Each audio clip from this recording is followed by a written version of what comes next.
కోటి సిరాచుక్కల సునామీ పోటెత్తితే ఎలా ఉంటుందో తెలుసా? కోటి పిడికిళ్ళు బిగించి నినదిస్తే ఆ రీసౌండ్ ఎలా ఉంటుందో తెలుసా? ఒక నిరంకుశత్వాన్ని ధిక్కరించి లక్షలాది మంది ముందుకు కదిలితే ఎలా ఉంటుందో తెలుసా? వైఎస్ఆర్సీపీ చేపట్టిన కోటి సంతకాల సేకరణ కార్యక్రమంలా ఉంటుంది. చరిత్ర సృష్టించేది కొందరు, చరిత్రహీనులుగా మిగిలేది కొందరు.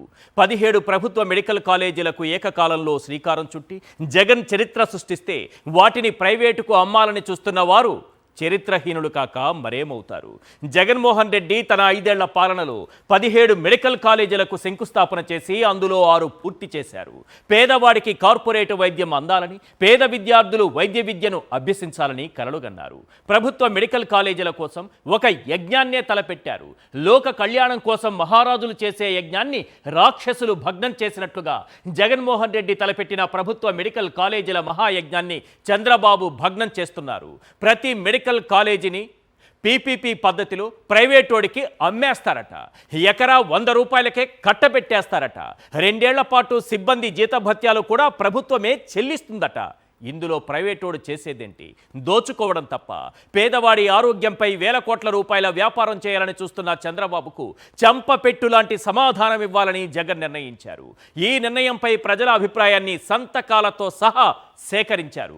చంద్రబాబు నిర్ణయాన్ని వ్యతిరేకిస్తూ కోటి సంతకాల సేకరణతో ఒక చరిత్ర సృష్టించారు. అంతేకాదు, ఎవడైనా అమ్మినా, ఎవడైనా కొన్నా, పేదవాడి ఆరోగ్యంతో వ్యాపారం చేయాలని చూసినా, పేద వైద్య విద్యార్థుల పొట్టకొట్టాలని చూసినా ఎట్టి పరిస్థితుల్లోనూ వదిలిపెట్టేది లేదని, ప్రజలకు ద్రోహం చేసేవాళ్లు, ప్రజాధనాన్ని దోచేసేవాళ్లు జైలుకెళ్ళక తప్పదని వార్నింగ్ ఇచ్చారు. జగనేమన్నారో ఒక్కసారి మనం స్క్రీన్ పైన చూద్దాం. పూర్వం మనం ఎప్పుడో, నేను చిన్నప్పుడు జనార్దన్ రెడ్డి గారు ప్రైవేట్ మెడికల్ కాలేజ్ ఇచ్చినారు అని చెప్పి ఏకంగా ముఖ్యమంత్రి పదవి నుంచి ఆయన రాజీనామా చేయాల్సి వచ్చింది. ఒక కాలేజు. ఈరోజు ఈయనకు సిగ్గు లేదు, ఇంకొకటి లేదు. ఏకంగా లెఫ్ట్ రైట్ సెంటర్ గవర్నమెంట్ ఆస్తులను నేను ఇచ్చేస్తున్నాను అని చెప్పి స్కాములు చేయడానికి ఏమాత్రం వెనకడుగు వేయడంలా. ఇచ్చేసే కార్యక్రమం చెనిక్కాయలకు బెల్లాలకు ఇచ్చేయడమే కాకుండా స్కాముల్లో ఇంకా అన్నిటికన్నా దారుణమైన స్కామ్ ఏమిటో తెలుసా?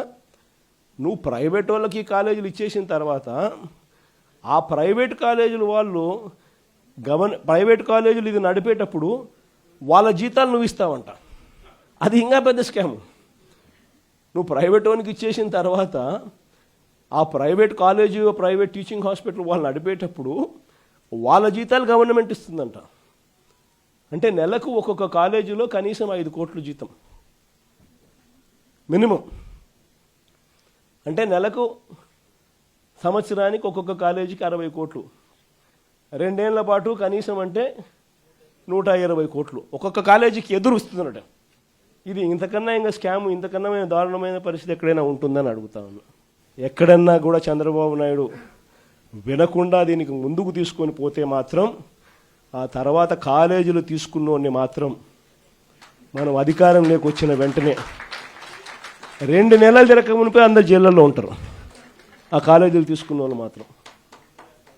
స్కాములు అనేది మదర్ ఆఫ్ ఆల్ స్కామ్స్ కింద ఇది నిరూపితమవుతుంది.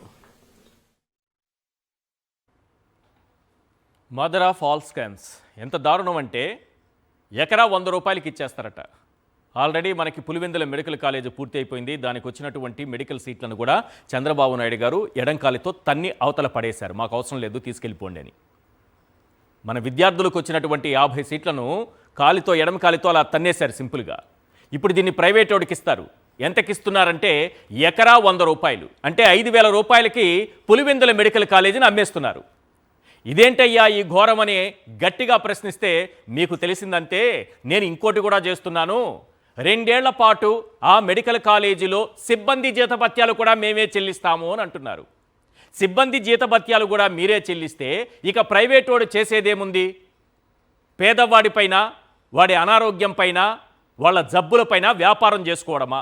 కోటాను కోట్లు సంపాదించుకోవడమా? పేదవాడి అనారోగ్యం పైన సామ్రాజ్యాలు నిర్మించుకోవడమా? ఇక ప్రైవేట్ వాడు చేసేదేముందంటే, ప్రభుత్వ పేరు మాత్రం ఇట్లా ఉంటుందంట, ప్రభుత్వ మెడికల్ కాలేజ్ అని. పక్కన ప్రైవేట్ వాడి పేరు చిన్నగా ఉంటుందంట. ఇదంట వాళ్ళు చేసే పని.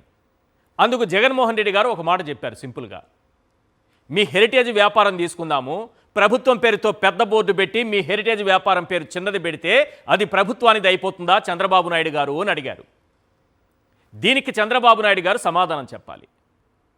ప్రైవేటు హాస్పిటల్స్, కార్పొరేట్ హాస్పిటల్స్ ఏ రకంగా దోపిడీ చేస్తున్నాయో మనకు తెలిసి మరి వారి చేతిలో పెడతారట, ఎకరా 100 రూపాయలకి అమ్మేస్తారట, పైగా 2 ఏళ్ళు వాళ్ళకి జీతభత్యాలు కూడా ప్రభుత్వమే చెల్లిస్తుందట. మధ్యలో ప్రైవేట్ వాడు ఏం చేస్తాడంటే దానికి సమాధానం లేదు. అంతా ప్రభుత్వమే చేస్తుందట, మరి ప్రైవేట్ వాడికి ఎందుకు ఇస్తున్నామంటే దానికి సమాధానం లేదు. అందుకే జగన్మోహన్ రెడ్డి గారు క్లియర్గా ఒక మాట చెప్పారు. దీని వెనుక ఉన్నటువంటి స్కామును బయటకు తీసి ఎవరెవరు తప్పు చేశారో అధికారంలోకి వచ్చిన తరువాత వాళ్ళందరినీ జైల్లో పెడతామనే మాట న్యాయబద్ధంగా, న్యాయస్థానాలను ఆశ్రయించి చట్టబద్ధంగా వాళ్ళను జైల్లో పెడతామనే మాట అన్నారు. చంద్రబాబు నాయుడు గారేమో మా దగ్గర 5,000 కోట్లు లేదు అంటారు. జగన్ 5 ఏళ్లలో 6 మెడికల్ కాలేజీలు పూర్తి చేస్తే మిగిలినవి పూర్తి చేయడానికి, ప్రభుత్వమే నడపడానికి చంద్రబాబుకు చేత కావడం లేదట. ఆయన దగ్గర 5,000 కోట్లు లేవట. పేదవాడి కోసం, వారి ఆరోగ్యం కోసం, వాళ్ళ చదువుల కోసం 5,000 కోట్లు లేవట. రోజుకు 500 కోట్లు చొప్పున 18 నెలల్లో 2,79,000 కోట్లు అప్పు చేస్తారు, కానీ ప్రభుత్వ మెడికల్ కాలేజీలకు 5,000 కోట్లు లేవట. అమరావతి కోసం ఏడాదిలో 47,000 కోట్లు అప్పు చేస్తారు, కానీ ప్రభుత్వ మెడికల్ కాలేజీలకు 5,000 కోట్లు లేవట. చంద్రబాబు, లోకేష్, పవన్ కళ్యాణ్ ప్రత్యేక విమానాల్లో తిరగడానికి 100 కోట్లు ఖర్చు చేస్తారు, కానీ ప్రభుత్వ మెడికల్ కాలేజీలకు 5,000 కోట్లు లేవట. కరకట్ట అక్రమ ప్యాలెస్ మరమ్మతులకు, కరకట్ట రోడ్డు వెంబడి లైటింగులకు, సెట్టింగులకు కోట్లాది రూపాయలు ఖర్చు చేస్తారు, కానీ ప్రభుత్వ మెడికల్ కాలేజీలకు 5,000 కోట్లు లేవట. తన అవినీతి కేసులు వాదించే ఢిల్లీ లాయర్ లోధ్రాకు కోట్లాది రూపాయల ప్రజాధనం తగలేస్తారు, కానీ ప్రభుత్వ మెడికల్ కాలేజీలకు 5,000 కోట్లు లేవట. లూలుగాళ్లకు, ఉర్సాగాళ్లకు 1,000 కోట్ల రూపాయలు విలువైన భూముల్ని 99 పైసలకు తగలేస్తారు, కానీ ప్రభుత్వ మెడికల్ కాలేజీలకు 5,000 కోట్లు లేవట. 1వ తారీఖున పింఛన్ల కార్యక్రమంలో సెట్టింగులు వేసి షూటింగులు చేయడానికి కోట్లాది రూపాయలు వృధా చేస్తారు, కానీ ప్రభుత్వ మెడికల్ కాలేజీలకు 5,000 కోట్లు లేవట. ప్రజల రక్త మాంసాలతో వ్యాపారం చేసిన రామోజీ సంస్మరణకు కోట్లాది రూపాయల ప్రజాధనం కుమ్మరిస్తారు, కానీ ప్రభుత్వ మెడికల్ కాలేజీలకు 5,000 కోట్లు లేవట.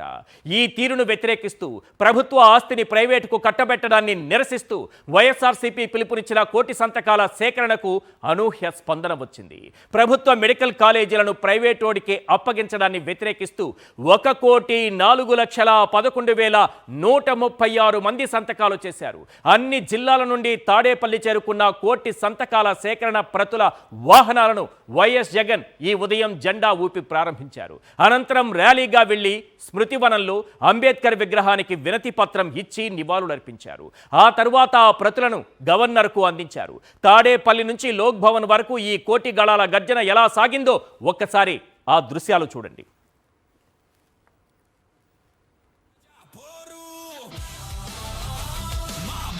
జగన్ బాట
వైద్య సేవలు, బీదలకు అందని వైద్య విద్య వసతులు, ఆసుపత్రులమ్ముతారు, లేనోళ్లను సంపుతారు, కుదరవు మీ ఆటలు, కూలుతాయి కోటలు, పాలన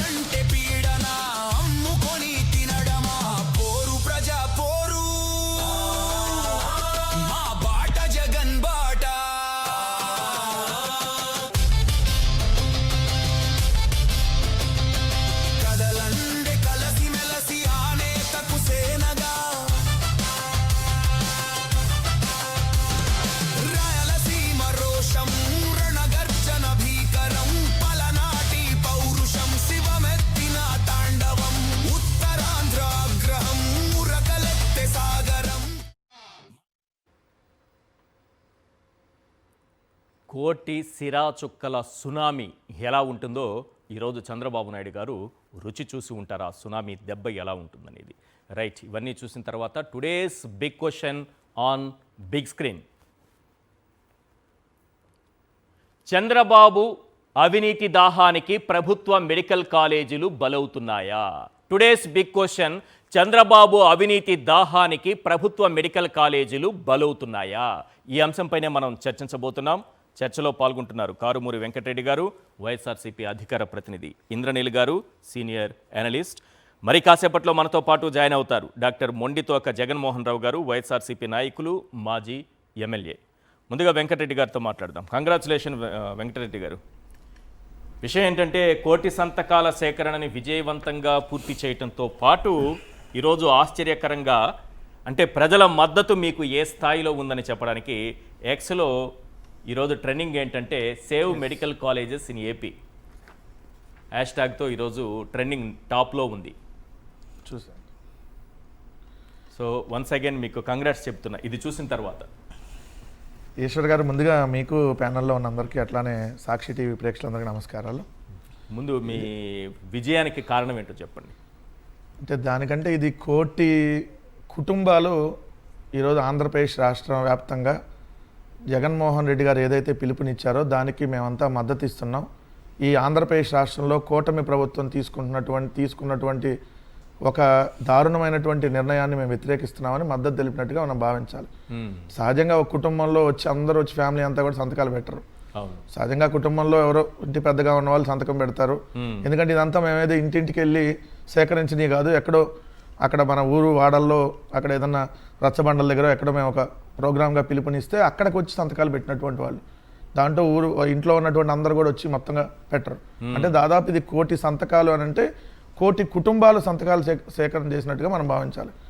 అంటే ఒక కుటుంబంలో దాదాపు 2 నుంచి 3 వేసుకున్నా కూడా దాదాపు 2 కోట్ల మందికి పైగా, సార్ తక్కువలో తక్కువ వేసుకున్నా 2 కోట్ల మంది మద్దతుగా తెలిపారని మనం భావించాలి.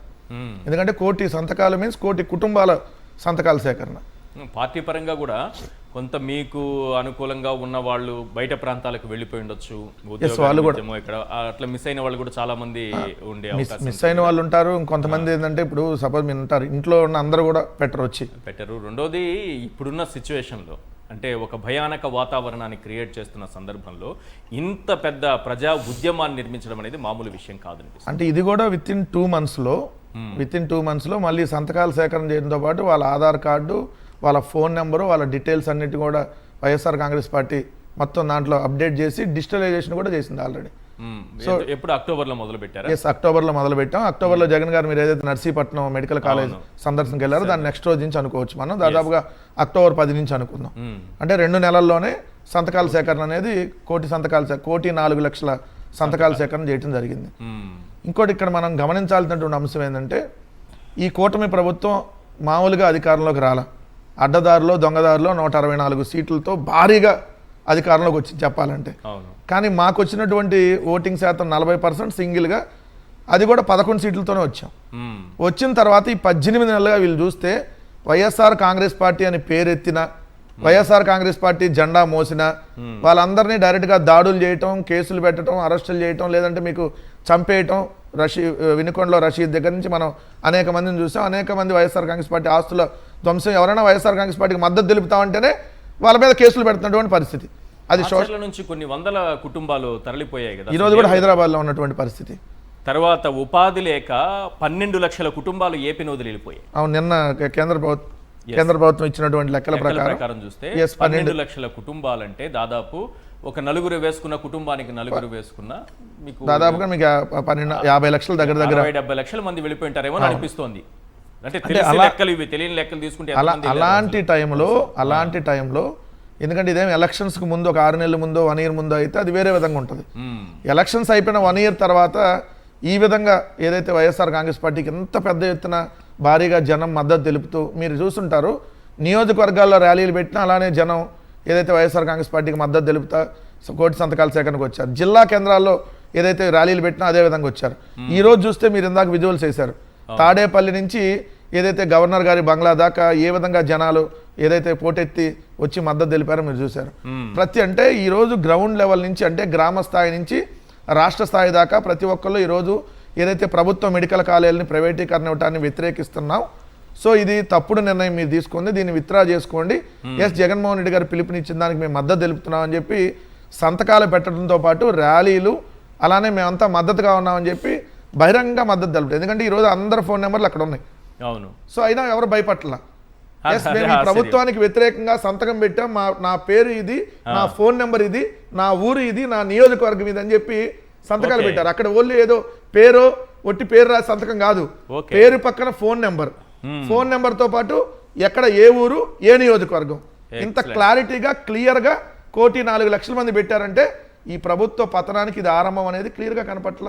ఇంద్రనీల్ గారు, ఇది ప్రభుత్వ వ్యతిరేకత లేకపోతే వైఎస్ఆర్సీపీకి పాజిటివ్గా మారుతున్న సందర్భంగా ఎట్లా చూడాలి దీన్ని? ఇది పూర్తిగా ప్రజా వ్యతిరేకత, ప్రభుత్వం మీద ఉన్న ప్రజా వ్యతిరేకతగానే మనం డెఫినెట్లీ కన్సిడర్ చేయాలి. మీరు కానీ 2024 ఎన్నికలని తీసుకుంటే వైఎస్ఆర్సీపీకి వచ్చిన ఓట్లు కేవలం 1,32,00,000 ఓట్లు మాత్రమే పోలేను. అలాంటిది ఈ రోజున అంటే మీరు ఎలక్షన్తో కంపేర్ చేస్తే ఎలక్షన్ రోజున ఏంటి, ఒక హాలిడే ఉంటుంది, ప్రతి ఒక్కళ్ళు గ్రామాల్లో అవైలబుల్ ఉంటారు, తమ ఓటు హక్కును వినియోగించుకోవాలి, ఎక్కడెక్కడి నుంచో వస్తారు క్యూ లైన్లో ఉండి, ఆ రోజు మొత్తాన్ని కేవలం 5 ఏళ్ల వాళ్ళ పాలన గురించి ఎవరిని ఎన్నుకోవాలి అని ప్రతి ఒక్కళ్ళు మ్యాక్సిమం పార్టిసిపేట్ చేస్తారు.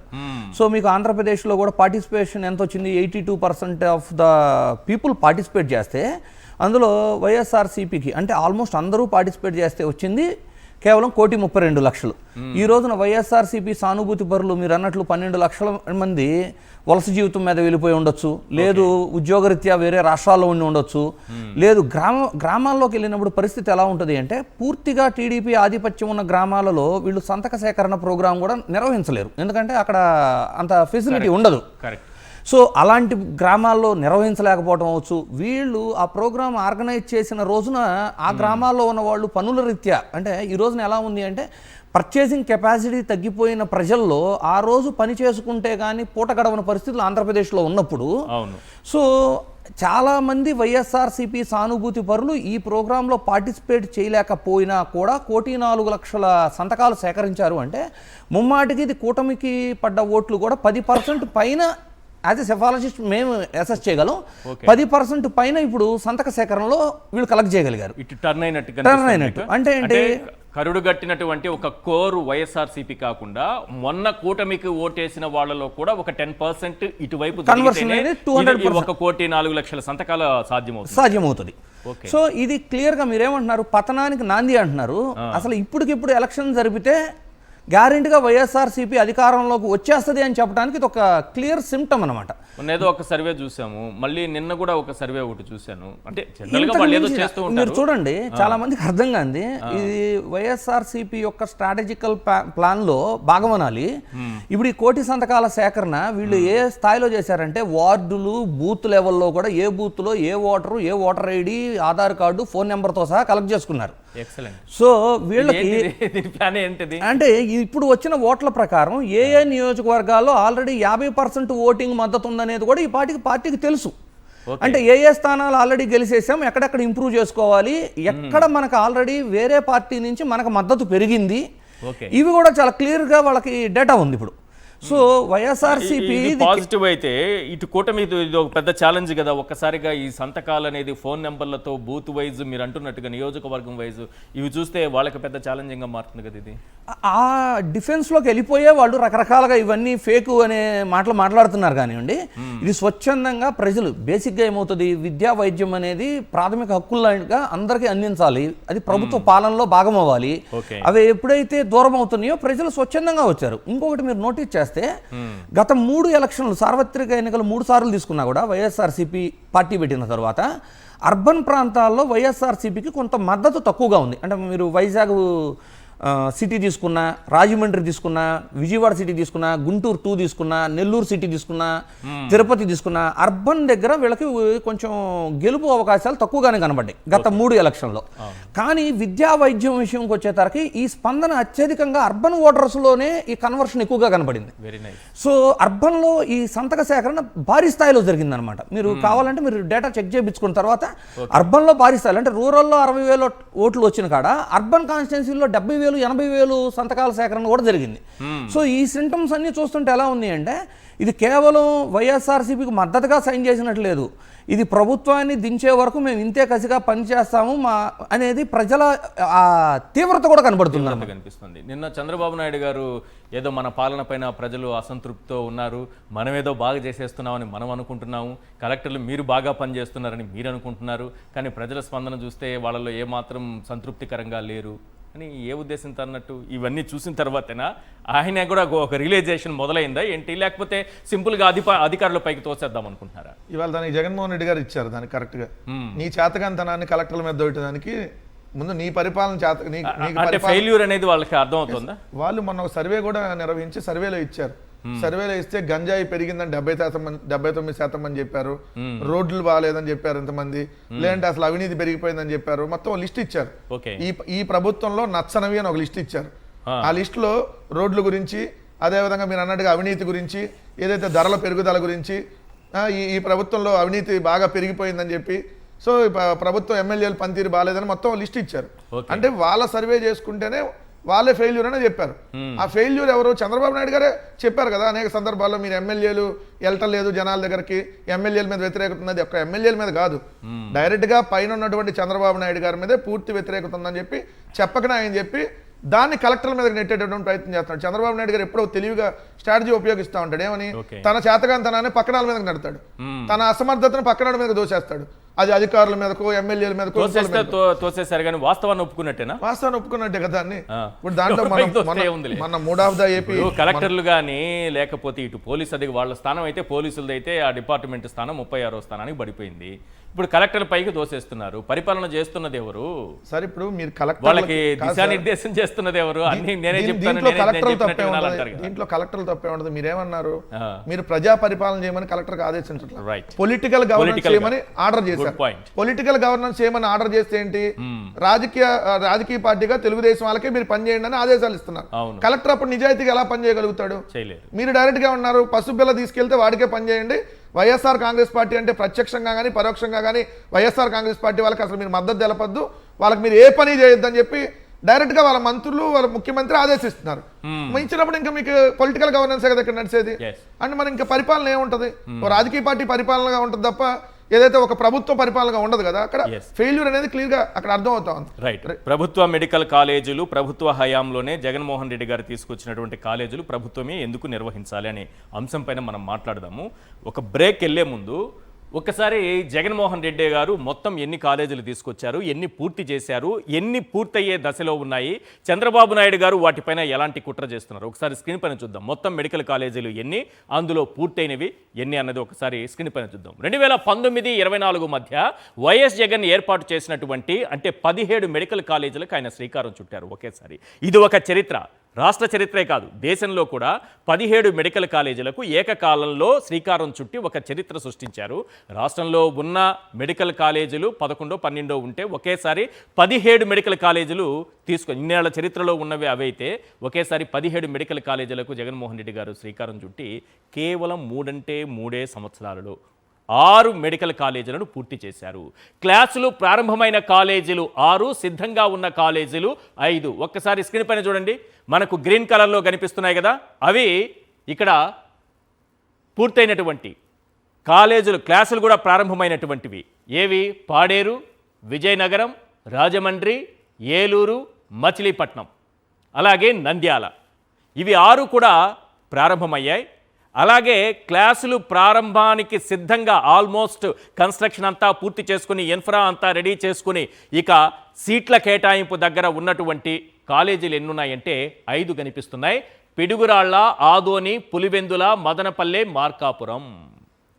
ఇప్పుడు ఇందులో 10 కాలేజీలను ప్రైవేటుకు అప్పగించాలని చంద్రబాబు చూస్తున్నారు. దీన్ని నిరసిస్తూ 1 కోటి సంతకాల సేకరణ అనే కార్యక్రమానికి వైఎస్ఆర్సీపీ పిలుపునివ్వడం, అనూహ్యమైనటువంటి స్పందన రావడం, ఈరోజు సోషల్ మీడియాలో కూడా ఎక్స్లో కూడా ట్రెండింగ్లోకి వెళ్ళడం, 1,04,00,000 సంతకాలకు పైగా సేకరించడం, గవర్నర్ గారిని కలవడం అంతా జరిగింది. అసలు ఈ మెడికల్ కాలేజీలను ప్రైవేటుకు దోచిపెట్టడం వెనుక అతిపెద్ద స్కామ్ దాగుందా? ఏంటా స్కామ్ అన్న దానిపైన మనం చర్చిద్దాం. 1 కోటి సిరాచుక్కల సునామీ పోటెత్తితే ఎలా ఉంటుందనేది ఈరోజు కూటమి ప్రభుత్వానికి తెలిసొచ్చింది. కోటి పిడికిళ్ళు బిగించి నినదిస్తే ఆ రీసౌండ్ ఎలా ఉంటుందో ఈరోజు కరకట్టకు తెలిసొచ్చింది. ఒక నిరంకుశత్వాన్ని ధిక్కరించి లక్షలాది మంది ముందుకు కదిలితే ఎలా ఉంటుందో అధికార పీఠానికి ఈరోజు తెలిసొచ్చింది. వైఎస్ఆర్సీపీ చేపట్టినటువంటి కోటి సంతకాల సేకరణ కార్యక్రమం విజయవంతమైంది. చరిత్ర సృష్టించేవారు కొందరుంటారు, చరిత్రహీనులుగా మిగిలిపోయే వాళ్ళు మరికొందరుంటారు. 17 ప్రభుత్వ మెడికల్ కాలేజీలకు ఏకకాలంలో శ్రీకారం చుట్టినటువంటి జగన్ చరిత్ర సృష్టిస్తే వాటిని ప్రైవేటుకు అమ్మాలని చూస్తున్న వారు చరిత్రహీనులు కాక మరేమవుతారు? ఇదొక ప్రశ్న. రెండో ప్రశ్న, అసలు వీటిని ప్రైవేటుకు అప్పగించడం ద్వారా ఎలాంటి స్కామ్కు పాల్పడుతున్నారు? ఇది రెండవ అంశం. వీటన్నిటిపైన మనం క్లియర్గా మాట్లాడుకుందాం. అంతకంటే ముందు నిన్న చంద్రబాబు నాయుడు గారు మాట్లాడుతూ జగన్మోహన్ రెడ్డి గారు విశాఖలో రిషికొండ పైన ఏవో భవనాలు కట్టారు, పర్యాటక రంగానికి సంబంధించి పర్యాటక భవనాలు కట్టారు, 500 కోట్లు ఖర్చు పెట్టారు, దానికంటే మెడికల్ కాలేజీలు కట్టుండొచ్చు కదా అన్నారు. ఓకే, దానిపైన ఈరోజు జగన్మోహన్ రెడ్డి గారు రియాక్ట్ అయ్యారు. అక్కడ భవనాలు కట్టినా జగన్మోహన్ రెడ్డి గారే కట్టారు, ఇక్కడ మెడికల్ కాలేజీలు కట్టినా జగన్మోహన్ రెడ్డి గారే కట్టారు. రెండు కట్టింది జగన్మోహన్ రెడ్డి గారే. చంద్రబాబు నాయుడు గారు వారు కూడా కట్టారు. వారేం కట్టారంటే కక్ష కట్టారు. దాన్ని అలా గాలికి వదిలేశారు, దానిపైన అపవాదులు వేస్తారు, వీటినేమో ప్రైవేటుకి అప్పగిస్తారు. జగన్మోహన్ రెడ్డి గారేమో రిషికొండ పైన అద్భుతమైన భవనాలు కట్టారు, 17 మెడికల్ కాలేజీలు కట్టారు. చంద్రబాబు నాయుడు గారు జస్ట్ కక్ష కట్టారు. ఇంతే తేడా. చంద్రబాబు నాయుడు గారు నిన్న మాట్లాడినటువంటి మాటలకు ఈరోజు జగన్మోహన్ రెడ్డి గారు ఏమన్నారు, ఎలాంటి కౌంటర్ ఇచ్చారనేది ఒక్కసారి స్క్రీన్ పైన చూద్దాం. ఆ రిషికొండ భవనాలకు సంబంధించి ఏం చెప్పారన్నది. రిషికొండలో నువ్వు చెప్పే హోటల్ రిసార్ట్ కార్యక్రమం ఏదైతే ఉందో 230 కోట్లు 240 కోట్లు అది ఈ పొద్దు విశాఖపట్నానికి నిజంగా ఆనిముత్యంగా ఉంది. అదే చంద్రబాబు నాయుడు యోగా కోసం, యోగా గుర్తుందా? యోగా అనేది గుర్తుందా? ఒక్కరోజు ప్రోగ్రాం యోగాకు ఖర్చు పెట్టిందంత 330 కోట్లు. 330 కోట్లు. కనీసం నేనన్నా 240 కోట్లు పెట్టి బ్రహ్మాండమైన బిల్డింగ్ కట్టి విశాఖపట్నానికి తలమానికంగా ఉంది ఆ బిల్డింగ్. ఈ పొద్దు కూడా పోయినాను అనుకో, ఆ బిల్డింగ్లోకి ఎవరైనా పోయి చూస్తే విశాఖపట్నం అంతా పోయిన టూరిస్ట్ ప్లేస్ కింద అది కనపడుతుంది. అటు పెద్ద పెద్ద వాళ్ళందరూ దాంట్లో వచ్చి నేను ఇప్పుడు గవర్నర్ గారు పోయినారు అనుకో, లేదా మోడీ గారు వచ్చినారు అనుకో, లేకపోతే ఎవడో పుతిన్ వచ్చినాడు అనుకో, లేదా రష్యన్ ప్రెసిడెంట్ పుతిన్ వచ్చినాడు అనుకో, ఎక్కడ పెడతారు? బ్రహ్మాండమైన రాజభవనం లాంటి బిల్డింగ్ అది. 230 కోట్లతో కట్టినందుకు మాన్యుమెంట్ అక్కడ తయారైంది. వేరే ఇక్కడ ఒకరోజు యోగా, ఒకరోజు 330 కోట్లు, 330 కోట్లు ఆవిరి. దాన్ని ఏమంటారు? స్కామ్ కాకపోతే అది నా మాటలకే ఖర్చు. పోయి ఆ మాటలకు ఎంత ఖర్చు పెట్టాను ఒకసారి మీకు అందరు కూడా ఏఐ ఉంది కదా, ఒకసారి అమెజాన్లో పోయి కొట్టండి ఒకసారి మాట ఖర్చు ఎంత అవుతుంది, వీళ్ళు ఎంత ప్రొక్యూర్ చేసినారని చెప్పి చూస్తే 50% తక్కువ ఉంటే నన్ను అడగండి. రైట్, మనతో పాటు జాయిన్ అయ్యారు డాక్టర్ మొండితోక జగన్మోహన్ రావు గారు, మాజీ ఎమ్మెల్యే, వైఎస్ఆర్సీపీ నాయకులు. సార్ జగన్మోహన్ రావు గారు, 100 రూపాయలకే ఎకరా, 2 ఏళ్ల పాటు ప్రభుత్వమే జీతాలు చెల్లించడం, నిర్వహణ మాత్రం ప్రైవేట్ చేతుల్లో ఉంటుంది, నిర్వహణ అంతా కానీ ప్రభుత్వ పర్యవేక్షణలో ఉంటుంది. ఇది చంద్రబాబు నాయుడు గారు మెడికల్ కాలేజీలను పీపీపీలో ప్రైవేటుకు అప్పగిస్తూ చెబుతున్నటువంటి మాటలు. అసలు ప్రభుత్వం ఎందుకు నిర్వహించకూడదు? ప్రభుత్వం నిర్వహిస్తే ఏంటి ఇబ్బందులు? ప్రైవేటుకు ఇవ్వడం ద్వారా ఏం ఆశిస్తోంది ఈ ప్రభుత్వం? గుడ్ ఈవినింగ్ అండి. Good evening everybody.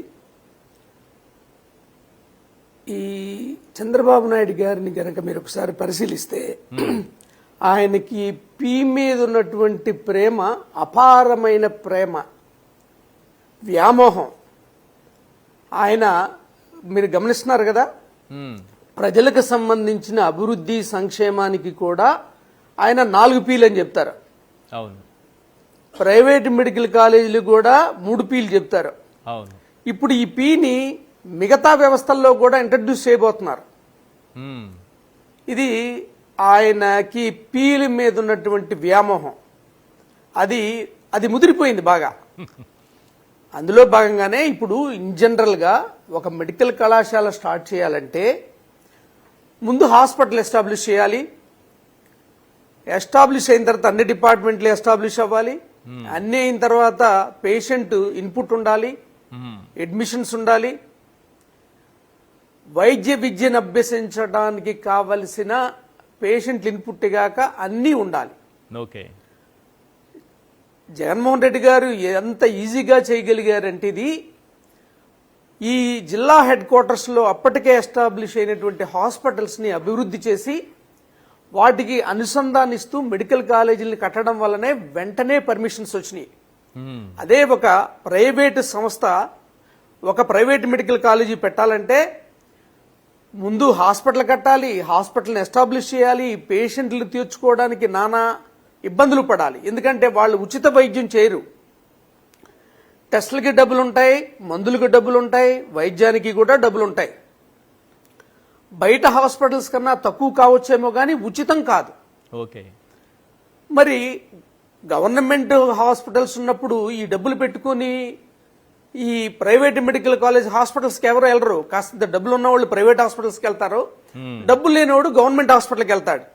దానికోసమే ప్రైవేట్ మెడికల్ కాలేజీ పెట్టేవాళ్ళు హస్త కష్టాలు పడి బస్సులు పెట్టుకుని గ్రామాలు తిప్పి పంపించి పేషెంట్లను తీసుకొచ్చి ఒక హాస్పిటల్ని మేము ఎస్టాబ్లిష్ చేసాం, ఇంతమంది ఉన్నారు అన్న తర్వాత మెడికల్ కాలేజ్ కట్టి అప్పుడు పర్మిషన్స్ కోసం వెళ్తారు.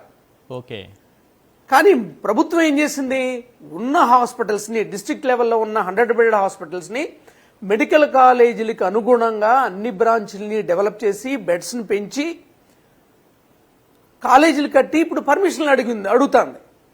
మరి ఇలాంటి వాటిని ప్రైవేట్ వాళ్ళకి ఇస్తున్నారంటే మీ ఉద్దేశం ఏంటి? మీరు చెబుతున్నది ఏంటి? నాణ్యత బాగుంటుంది, అన్ని ఇన్స్ట్రుమెంట్స్ వస్తాయని చెప్తున్నారు. అంటే ఇప్పుడు ఆంధ్రప్రదేశ్లో ఉన్నటువంటి టీచింగ్ హాస్పిటల్స్లో లేవా? నాణ్యత లేదా? ప్రమాణాలు లేవా? ఫెసిలిటీస్ లేవా? ఇప్పుడు వీళ్ళు ఎలాంటి వాళ్ళంటే కోవిడ్లో ప్రభుత్వ వైద్యశాలలే ప్రతి ఒక్కళ్ళకి చిరునామాగా మిగిలిని వాళ్ళకి వైద్య సేవల్ని పూర్తి స్థాయిలో గవర్నమెంట్ హాస్పిటల్స్ చేసినాయి అనే సంగతి వీళ్ళకి తెలియదు. ఎందుకంటే వీళ్ళు కోవిడ్లో ఇక్కడ లేరు, ప్రజలని వాళ్ళ మానాలను వాళ్ళు వదిలేశారు, వాళ్ళ ఆరోగ్యం ఏమైందో వాళ్ళకి తెలియదు. కాబట్టి గవర్నమెంట్ వైద్యం మీద వీళ్ళకి స్పష్టత లేదు. గవర్నమెంట్ మెడికల్ కాలేజీల మీద, గవర్నమెంట్ హాస్పిటల్స్ మీద వీళ్ళకి స్పష్టత లేదు. వీళ్ళకి దేని మీద స్పష్టత ఉందంటే ఆదాయ వనరుల మీద, అంటే సంపదని ఎలా సృష్టించవచ్చు అనే దాని మీదే ఉంది. ఇప్పటికీ కూడా మీరు ఒకసారి గమనిస్తే బెడ్ ఆక్యుపెన్సీ రేటు కానీ మెడికల్ కాలేజీల్లో త్వరగా సీట్లు అయ్యేది కానీ గవర్నమెంట్లోనే, ప్రైవేట్లో కాదు.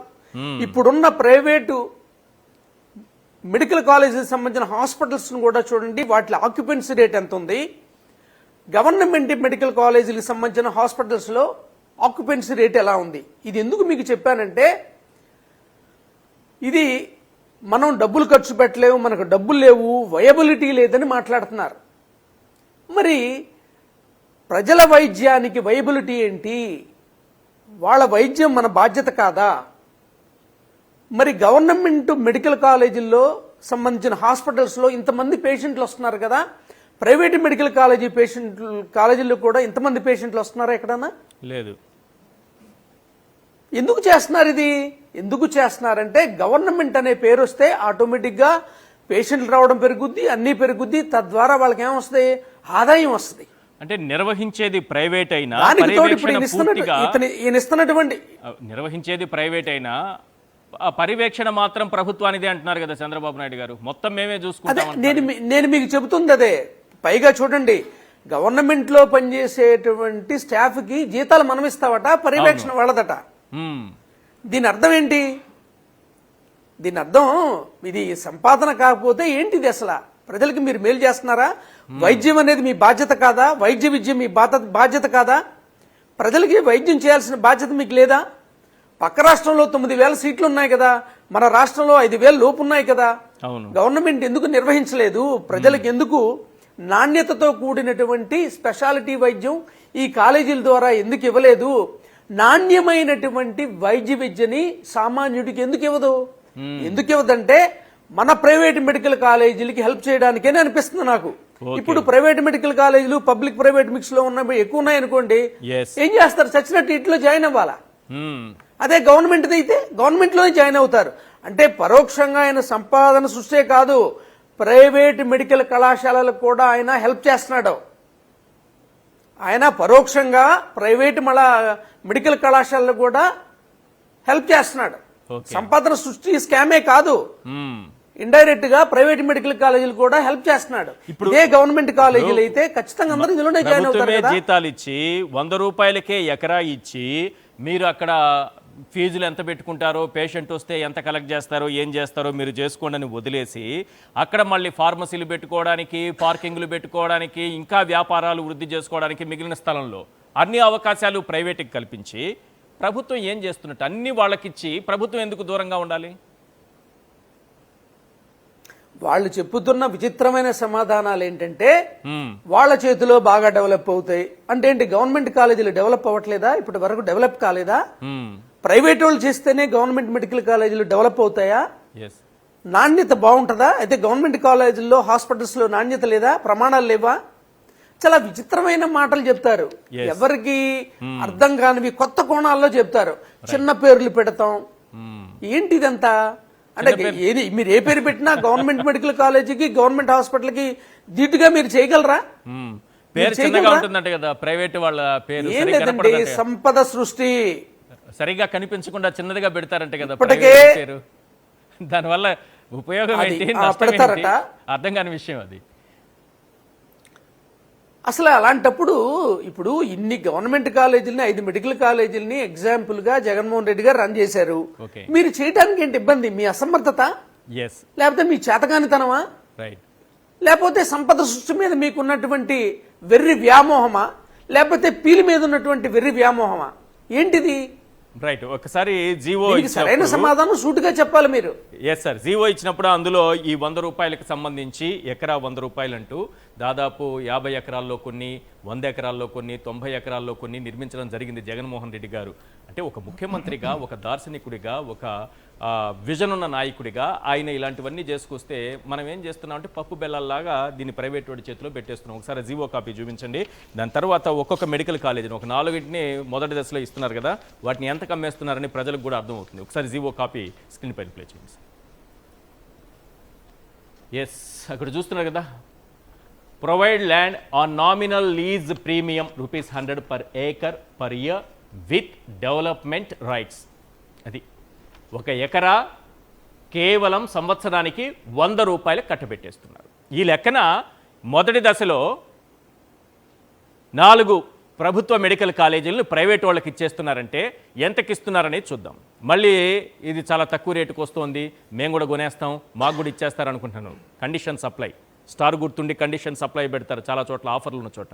అట్లా చంద్రబాబు మనుషులకి, బినామీలకి, నారాయణ లాంటి వాళ్ళకే ఇది వెళుతుంది. ఎందుకంటే ఒకసారి ఆ రేట్లు చూద్దాం సార్.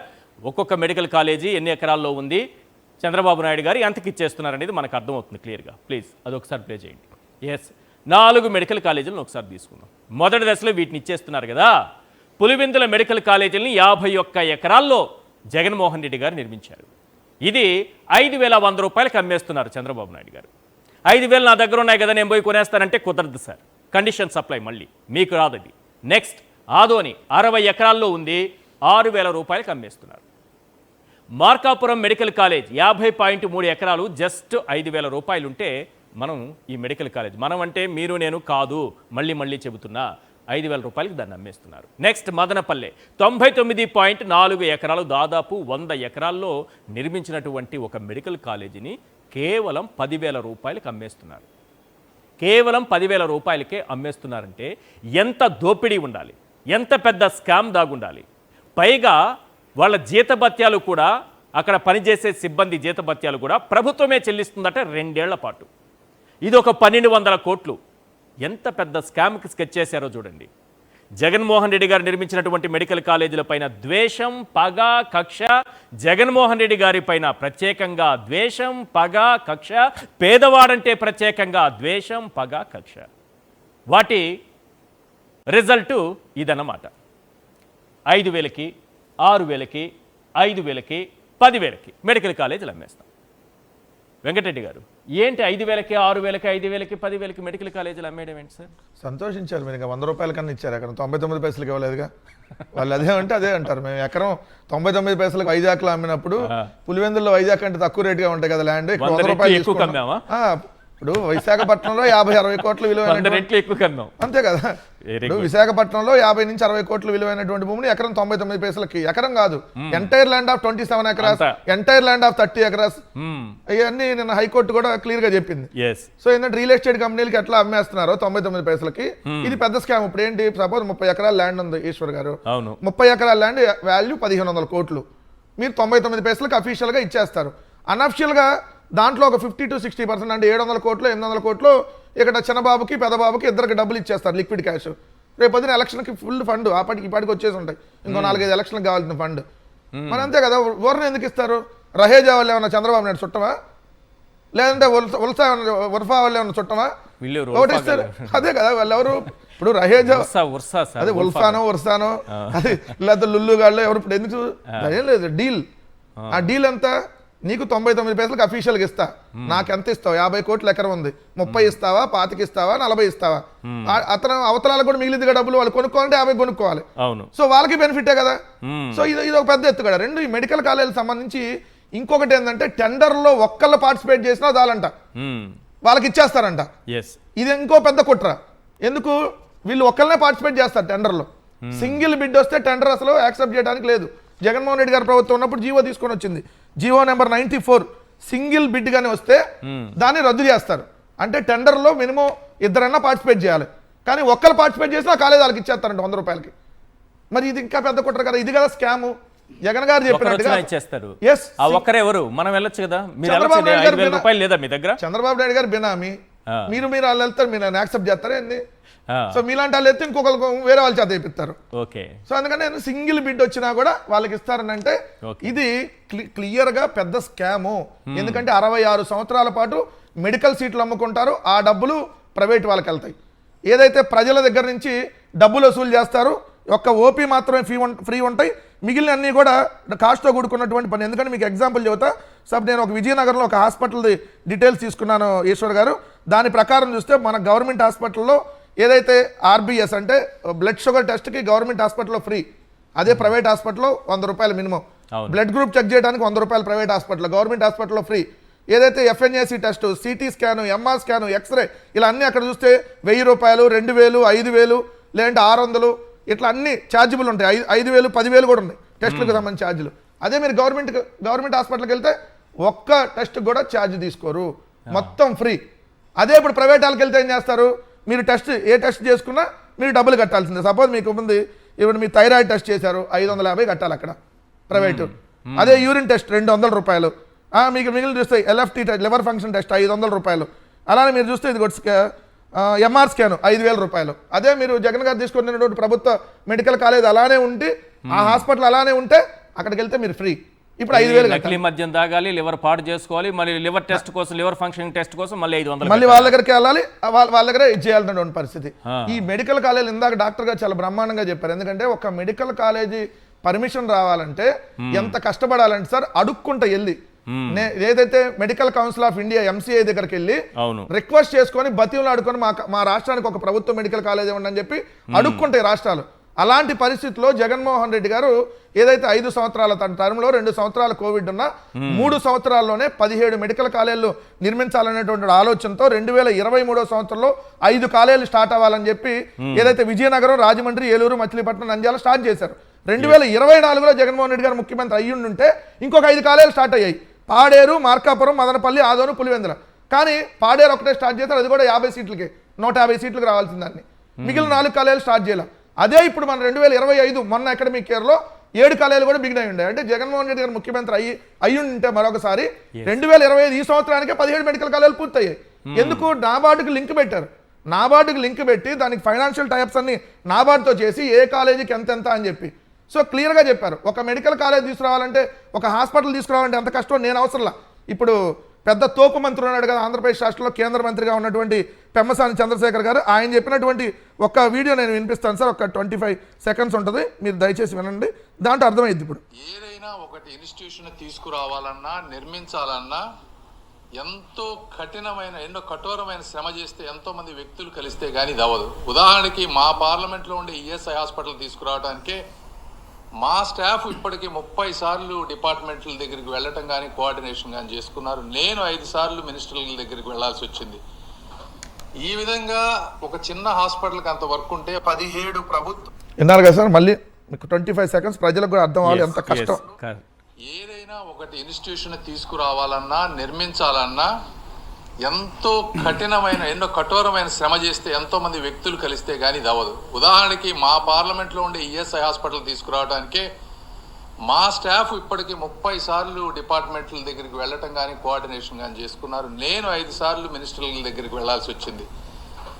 ఈ విధంగా ఒక చిన్న హాస్పిటల్కి అంత వర్క్ ఉంటే 17 విన్నారు కదా సార్, ఒక ఎంత ఆయన కష్టం ఉంటుంది ఆయన కేంద్ర మంత్రి వాళ్ళ స్టాఫ్ 30 సార్లు తిరిగారు, ఆయన 5 సార్లు పోయాడు 18 నెలల్లో.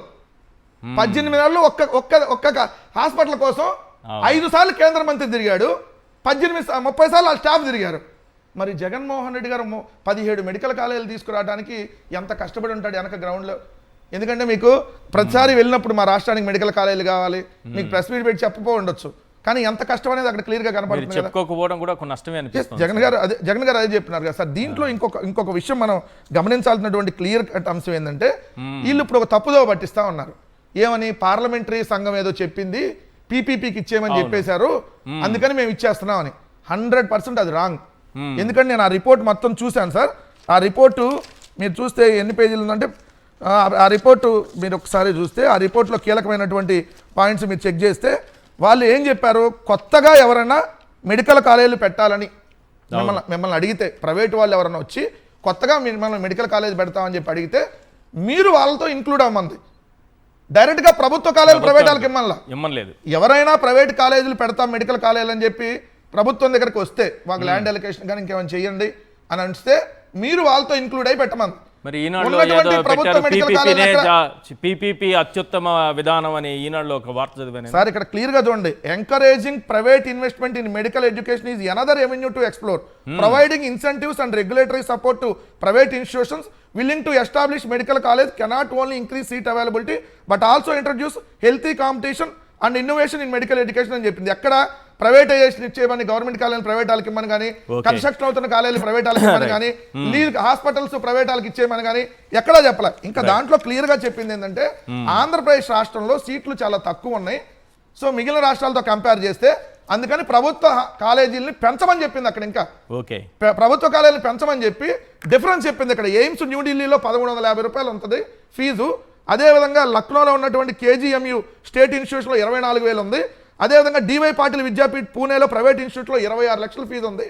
సో ఈ ప్రైవేటు వాళ్ళకి వెళ్తే ఫీజులు ఎక్కువ ఉంటాయి, మీరు గవర్నమెంట్ ఇన్స్టిట్యూషన్స్ ఎక్కువ పెట్టమని చెప్పింది ఈ రిపోర్ట్లో, పార్లమెంటరీ స్థాయి సంఘం ఇచ్చినటువంటి రిపోర్ట్లో. దీంట్లో ఇంకా క్లియర్గా ఏం చెప్పింది, the committee was apprised of the fact that some private medical colleges seemingly fail medical graduates deliberately during mid-semester exams, which results in repetition of the semester and charging additional fees for repeating the semester of exam. So మీరు ఈ private కాలేజీలు warning చేసింది, ఈ private కాలేజీలు ఏదైతే మధ్యలో కావాలని fail చేస్తున్నాయి ఫీజులు మళ్ళీ వసూలు చేసుకోవడం కోసం. సో మీరు ప్రభుత్వ కాలేజీని ఎంకరేజ్ చేయమని దీంట్లో చెబితే, ఈ కుహానా మేధావులు, ఈ ఛానళ్ళు, ఈ ముఖ్యమంత్రి చంద్రబాబు నాయుడు గారు వీళ్ళందరూ పీపీపీని సమర్థించారంట, పీపీపీలో కట్టమన్నారంట. ఉన్నట్టు ఎవడెళ్ళి పీపీకి ఇమ్మల్లా, కొత్తగా ఎవడన్నా ప్రైవేట్ ఆడ అడిగితే మీరు కూడా దాంట్లో ఇంక్లూడ్ అమ్మని చెప్పింది, మీరు కూడా భాగస్వామి అని చెప్పింది. ఉన్న కాలేజీలు ఎక్కడ ఇమ్మని వీళ్ళు చెప్పాల. రెండో అంశం, పీపీపీ అనే చంద్రబాబు నాయుడు గారు బయటకు తీసుకొని వచ్చేటటువంటి మాట, ఇది పూర్తిగా ప్రైవేటైజేషన్, ప్రజల్ని ప్రైవేట్ వాళ్ళకి ఇచ్చేయటం, మెడికల్ కాలేజీని ప్రైవేట్ వాళ్ళకి ఇచ్చేయటం. మీరు ఎందాక రిషికొండ కంపేర్ చేశారు, రిషికొండలో ప్రభుత్వ భవనాలు కట్టింది జగన్మోహన్ రెడ్డి గారే, ఆంధ్రప్రదేశ్ లో 17 మెడికల్ కాలేజీలకు శ్రీకారం చుట్టింది జగన్మోహన్ రెడ్డి గారే.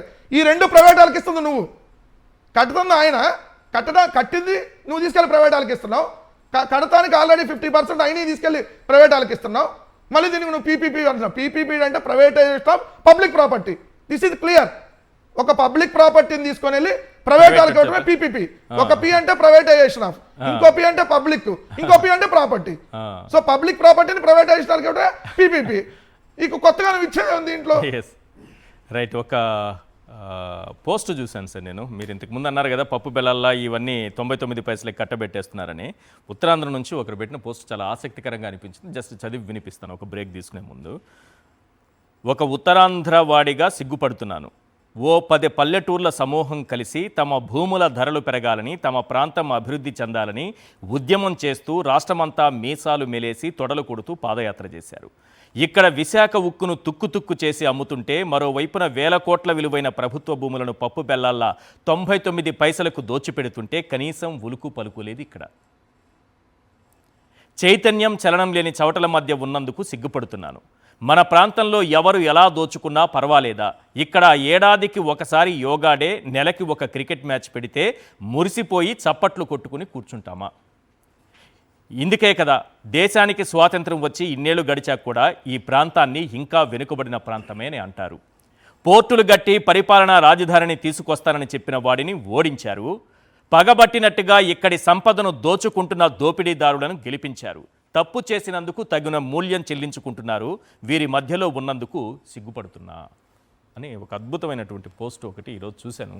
ఎందుకో చాలా బాగా అనిపించింది. అక్కడ 99 పైసలకి ఆ విధంగా దోచిపెట్టేస్తూ ప్రభుత్వం కట్టినటువంటి జగన్మోహన్ రెడ్డి గారు తీసుకొచ్చినటువంటి మెడికల్ కాలేజీలు కూడా ప్రైవేట్ వాళ్ళకి దోచిపెట్టేస్తూ ఎకరా 100 రూపాయలకి ఇచ్చేస్తూ 2 ఏళ్ల పాటు సిబ్బంది జీతభత్యాలు కూడా మేమే ఇస్తామని చెప్పేస్తూ అసలు ఏం చేస్తున్నారు ఈ పెద్ద స్కామ్? అసలు ప్రభుత్వం ఎందుకు నిర్వహించదు? ప్రైవేట్ వాడి చేతిలో ఎందుకు పెట్టాలి? ప్రభుత్వమే నిర్వహిస్తే జరిగే ఉపయోగం ఏంటి? ఈ అంశాలన్నింటిపైన క్లియర్గా మాట్లాడుకుందాం. గవర్నర్ గారిని కలిసిన తర్వాత జగన్మోహన్ రెడ్డి మాట్లాడారు. ఆయన మాట్లాడుతూ ఓ మాట అన్నారు. ఈ ప్రభుత్వ మెడికల్ కాలేజీలను ప్రైవేటు పరం చేస్తున్నారు కదా, మీకు చేతగాకపోతే వదిలేయండి, మేము అధికారంలోకి వచ్చిన తర్వాత మేము దాన్ని నిర్వహిస్తామని చాలా క్లియర్గా చెప్పుకొచ్చారు. జగన్మోహన్ రెడ్డి గారు ఏమన్నారో ఒకసారి ప్లే చేయండి సార్. కాలేజీల దగ్గర ల్యాండ్ ఒక్కొక్క మెడికల్ కాలేజీలు మా హయాంలో 17 మెడికల్ కాలేజీలకు శ్రీకారం చుట్టి 8,000 కోట్ల రూపాయల బడ్జెట్తో ప్రతి చోట 50 ఎకరాలు పైచిలుకు ల్యాండ్ ఉండేట్టుగా భూములన్నీ కూడా కొనుగోలు చేసి సేకరించి అక్కడ మెడికల్ కాలేజీలు కట్టాం. పర్మిషన్లన్నీ తీసుకొచ్చాం. నాబార్డ్తో టైఅప్తో పాటు ఇతర బ్యాంకులతో టైఅప్ చేయించినాం. కేంద్ర ప్రభుత్వ నిధులను కూడా టైఅప్ చేశాం. 8,000 కోట్లకు గాను 3,000 కోట్ల రూపాయలు ఖర్చు చేసి 7 కాలేజీలు పూర్తి చేసినాం. 17 మెడికల్ కాలేజీల్లో 3,000 కోట్ల రూపాయలు ఖర్చు చేసి మేమే మా ప్రభుత్వ హయాంలో 7 మెడికల్ కాలేజీలు పూర్తి కూడా చేశాం. ఆ పూర్తి చేసిన మెడికల్ కాలేజీ ఇప్పుడు రన్నింగ్లో ఉన్నాయి. దాని ద్వారా 800 మెడికల్ సీట్లు కూడా ఇప్పుడు మన పిల్లలకు అందుబాటులోకి వచ్చినాయి గవర్నమెంట్ రంగంలో కొత్తవి. మిగిలిన 10 కాలేజీలు పూర్తి చేయడానికి వివిధ దశల్లో ఉన్నాయి. అవి పూర్తి చేయడానికి సంవత్సరానికి 1,000 కోట్లు కావాలా. 5 ఏళ్లకు 5,000 కోట్లు. రాష్ట్ర బడ్జెట్ 2.5 లక్ష కోట్లు పైచిలికి. 2.5 లక్ష కోట్లు పైచిలకు రాష్ట్ర బడ్జెట్ ఉన్న రాష్ట్రంలో 1,000 కోట్ల రూపాయలు ప్రతి సంవత్సరం పెట్టలేరా అని అడుగుతా ఉన్నా. పోనీ పెట్టద్దండి, పెట్టాకండి, వదిలేయండి. మేము వచ్చినాక మేము చూసుకుంటాం కదా, మేము వచ్చినాక మేము కడతాం కదా నీ చేత కాకపోతే. అంతేగాని ఈ మాదిరిగా నువ్వు స్కాములు చేసి అమ్మడం ఏంటి? ఇది చంద్రబాబు నాయుడు గారికి గట్టిగా తగిలేట్టుగా గవర్నర్ గారికి దృష్టికి కూడా తీసుకొని పోయేట్టుగా చెప్పినాం. ఇంద్రనీల్ గారు కొంచెం అటువైపు నుంచి మాట్లాడదాం. ఎందుకు ప్రభుత్వమే ఈ మెడికల్ కాలేజీలు నిర్వహించాలి? పీపీపీ ఎందుకు వద్దు? దీనివల్ల జరిగే నష్టం ఏంటి? ఇటువైపు నుంచి రివర్స్లో నుంచి మాట్లాడు. ప్రధానంగా మీరు ఈరోజు కూడా చూసుకోండి, ప్రభుత్వ ఆసుపత్రుల యొక్క కొరత ఏ స్థాయిలో ఉంది అంటే, పేదల వైద్యానికి మనము కార్పొరేట్ హాస్పిటల్ మీద ఆధారపడాల్సిన పరిస్థితి గత 20 సంవత్సరాలుగా మనం చూస్తున్నాం. ఒకప్పుడు మహనీయులు రాజశేఖర్ రెడ్డి గారు ఎప్పుడైతే ఆంధ్రప్రదేశ్ ఉమ్మడి రాష్ట్రంలో పేద ప్రజల యొక్క వైద్యంలో వాళ్ళు పడుతున్న ఇబ్బందిని గుర్తించి ఆరోగ్యశ్రీ పథకాన్ని తీసుకొచ్చినప్పుడు అప్పటి పరిస్థితులు అప్పటికప్పుడు ప్రభుత్వ వైద్యశాలల్ని కావాల్సిన స్థాయిలో ఎక్కువ నిర్మించడం అవ్వచ్చు, లేదు వాటిలో ఫెసిలిటీస్ని అరేంజ్ చేయడంలో కావచ్చు, ఇమీడియట్గా చేయలేని పరిస్థితుల్లో అప్పుడు పేదలకి కార్పొరేట్ వైద్యం అవసరమని ఆరోగ్యశ్రీని కార్పొరేట్ హాస్పిటల్లోకి తీసుకొచ్చాం. ఈ రోజున మనం ఆంధ్రప్రదేశ్ బడ్జెట్ కానీ మీరు తీసుకుంటే ప్రతి ఇయర్ ఆరోగ్యశ్రీకి 3,000 కోట్ల పైచీలకు ఖర్చు మనం బడ్జెట్ కేటాయించాల్సిన పరిస్థితులు అయితే ఉంది. అంటే 5 సంవత్సరాలకు అయ్యే ఖర్చు 15,000 కోట్ల బడ్జెట్ కేవలం ప్రైవేటు ఆసుపత్రులకు పేదల వైద్యం నిమిత్తం ప్రభుత్వం వాళ్ళకి ఇస్తుంది. అలాంటప్పుడు ఇప్పుడు చూడండి, జగన్మోహన్ రెడ్డి గారు ఎంత దూరదృష్టితో, అంటే ఒక విజనరీ అని ఎవరిని అనాలి అనేది ప్రజలకు అర్థం కావాలి. అంటే ప్రతి 50 కిలోమీటర్లు అంటే ఇప్పుడు చూడండి, ఒక పార్లమెంటుని ఒక కొత్త జిల్లాగా ఏర్పాటు చేసిన తర్వాత ప్రతి జిల్లాలోనూ ఒక ప్రభుత్వ మెడికల్ కాలేజ్ ప్లస్ ప్రభుత్వ ఆసుపత్రి అనేది అందుబాటులోకి వస్తే మీకు 50 కిలోమీటర్ రేడియస్లో ప్రతి పేద ప్రజలకు కూడా మీకు ఆసుపత్రి కానివ్వండి, ప్రభుత్వ వైద్యం, ఉచిత వైద్యం అందుబాటులోకి వస్తుంది. ఎప్పుడైతే మీకు ఎమర్జెన్సీ సర్వీసెస్ ఎలా చూసుకున్నా కూడా ఈ ప్రైవేటు వైద్యాన్ని కొంత అంటే 20 సంవత్సరాల క్రితం ఏదైతే సాధించాలనుకున్నామో ఈ 20 సంవత్సరాలుగా ఎన్ని వేల కోట్లు ప్రైవేటు ఆసుపత్రులకి పే చేశామో ఇకపైనైనా మన ఆంధ్రప్రదేశ్ యొక్క రాష్ట్ర ఖజానాని ఇంప్రూవ్ చేయాలి అంటే ఈ ప్రభుత్వ వైద్యం అంటే ఆరోగ్యశ్రీని సైతం కొంత ప్రభుత్వ మెడికల్ కాలేజీలో నిర్వహించుకోగలిగితే 5 సంవత్సరాలకు ఒకసారి 15,000 కోట్లు రాష్ట్ర ఖజానాకి మిగులుతాయి. అయితే ఈ ప్రొసీజర్లో ఏంటి, చాలామంది అంటే టీడీపీ వాళ్ళు చేసే కొంత ట్రోలింగ్ కానివ్వండి ఇదంటే ఎట్లా మాట్లాడతారంటే జగన్ గారు తీసుకొచ్చిన ఆసుపత్రుల్లో సైతం ప్రభుత్వ మెడికల్లో కూడా 50% సీట్లు మాత్రమే ఫ్రీ సీట్స్, 50% సీట్లు పెయిడ్ అని తీసుకొచ్చారు. ఇంకా ఏం మాట్లాడారు, ఇవన్నీ కూడా జగన్మోహన్ రెడ్డి గారు అమ్ముకోబోతున్నారు అన్నట్లు మాట్లాడారు. అయితే ఇక్కడ ఏంటి, ఒక గుంటూరు మెడికల్ కాలేజ్ తీసుకున్నా, లేదు ఆంధ్ర యూనివర్సిటీలో తీసుకున్నా, లేదు మీకు కర్నూలు తీసుకున్నా, మీరు చూడండి అక్కడ చదవటమే ఒక గొప్ప అంటే స్థాయిలాగా ఫీల్ అవుతాం. అక్కడ దొరికే వైద్యం ఎక్కడ దొరకదని తెలుసు. కానీ ప్రభుత్వ ఆసుపత్రుల మెయింటెనెన్స్ అవ్వచ్చు, దాని యొక్క ఎక్విప్మెంట్ అవ్వచ్చు, మన హైజీనిక్నెస్ అవ్వచ్చు, ఇవన్నీ ఏమవుతున్నాయి, ప్రభుత్వం యొక్క బడ్జెట్ మీద ఆధారపడిపోయి ఆ బడ్జెట్లో నిధులు రిలీజ్ అయ్యి ఆ నిధులు ఆసుపత్రులకు చేరే వరకు పెండింగ్ లాగా ఉండిపోయి నడపాల్సి వస్తున్నారు. అదే ఒక ప్రైవేట్ మెడికల్ కాలేజ్ కానివ్వండి, ఒక ప్రైవేట్ ఆసుపత్రిని కానీ మీరు తీసుకుంటే 50% ఆఫ్ సీట్స్ వాళ్ళు అంటే ఆ పెయిడ్ సీట్లు ఉంటాయి కాబట్టి ఆ డబ్బులతో దాని సెల్ఫ్ సస్టైనబుల్ మోడల్లో వాళ్ళు నడుపుకోగలుగుతున్నారు. సో అదే మోడల్ని ప్రభుత్వానికి కూడా తీసుకొస్తే ప్రభుత్వ ఖజానా మీద బడ్జెట్ మీద ఆధారపడకుండా సెల్ఫ్ సస్టైనబిలిటీలో ప్రభుత్వ ఆసుపత్రులు నడపగలిగితే మనం అక్కడ సీట్లు 50% ప్రభుత్వం ఎప్పుడైతే డిసైడ్ చేసితో ఒక ఫిక్స్డ్ రేట్ ఉంటుంది, అది కూడా ర్యాంకింగ్ వైజ్ అర్హత ఉన్న వాళ్ళకి మాత్రమే దక్కుతాయి. ఆరోగ్యశ్రీ భారం కూడా తగ్గుతుంది కదా సార్. చాలా ఆరోగ్యశ్రీ భారం ఎంత అంటే సార్, మీకు రాబోయే 25 సంవత్సరాల్లో ఆంధ్రప్రదేశ్కి 1,00,000 కోట్ల బడ్జెట్ తగ్గుతుంది. 1,00,000 కోట్ల. ఒకప్పుడు ఇంకొక ఉదాహరణ చెబుతా చూడండి, మనకి చంద్రబాబు గారి హయాంలో సౌర విద్యుత్ మనకి సోలార్ పవర్ అనేది 5.90 ఒక యూనిట్ ధర లెక్కన కొంటే జగన్మోహన్ రెడ్డి గారు వచ్చిన తర్వాత సెకీతో మాట్లాడి ₹2.49 ఇంటర్ స్టేట్ ట్రాన్స్మిషన్ ఛార్జెస్ కూడా లేకుండా రాబోయే 25 ఏళ్లకి 1,00,000 కోట్ల భారం ఆంధ్రప్రదేశ్కు తగ్గిస్తే అందులో సైతం స్కామ్ జరిగిందని మాట్లాడారు వీళ్ళు. సో ఇది ఎలా ఉంటుంది అంటే సార్, ఒక దూరదృష్టితో ఆరోగ్యశ్రీ భారం 1,00,000 కోట్లు తగ్గుతుంది, ఒక సెకీ తీసుకున్న 1,00,000 కోట్లు తగ్గుతుంది. రెవెన్యూ నిజంగా సంపద సృష్టించి రెవెన్యూ జనరేట్ చేసి ప్రజలకు పంచుతూ అభివృద్ధి కార్యక్రమాలు చేసే అతను విజనరీ అంటారు. ఇక్కడ ప్రాబ్లం ఏమవుతుంది అంటే నా హయాంలో నేనేమీ చేయను కాబట్టి మీరు చేయటాన్ని నేను డైజెస్ట్ చేసుకోలేకపోతున్నాను, ఈ ఈర్షతో ఇవన్నీ నేను చేస్తున్నా అన్నట్లే ఉంది. మీరు కానీ చంద్రబాబు గారి హయాము, నేను ఇప్పుడు చెప్పట్లేదు సార్, నేను ఒక విషయం చెప్తా చూడండి. ఎప్పుడైనా ఒకసారి అధికారంలోకి ఒక ప్రజలు మ్యాండేట్ ఇచ్చి అధికారంలోకి వచ్చిన తర్వాత మరలా అధికారం అంటే మళ్ళీ ఎలక్షన్స్, ఈ 5 సంవత్సరాలని మీరు ప్రామాణికంగా తీసుకుంటే చంద్రబాబు గారు ఎలక్షన్లు అయిపోయి తన హయాంలో ప్రారంభించబడి తన హయాంలోనే పూర్తి చేయబడిన ఒక్క ప్రాజెక్టు కానీ ఒక కట్టడం కానీ ఏదైనా ఒకటి చెప్పగలరా అని అడుగుతున్నాను నేను. ఇప్పుడు 4వ సీఎంగా ఉన్నారు, చాలా కష్టం. చివరికి కనకదుర్గమ్మ గుడి దగ్గర ఫ్లైఓవర్ కట్టలేకపోయారు, ఒక ఫ్లైఓవర్ కట్టలేకపోయారు ఆయన 5 సంవత్సరాల తన కాలంలో.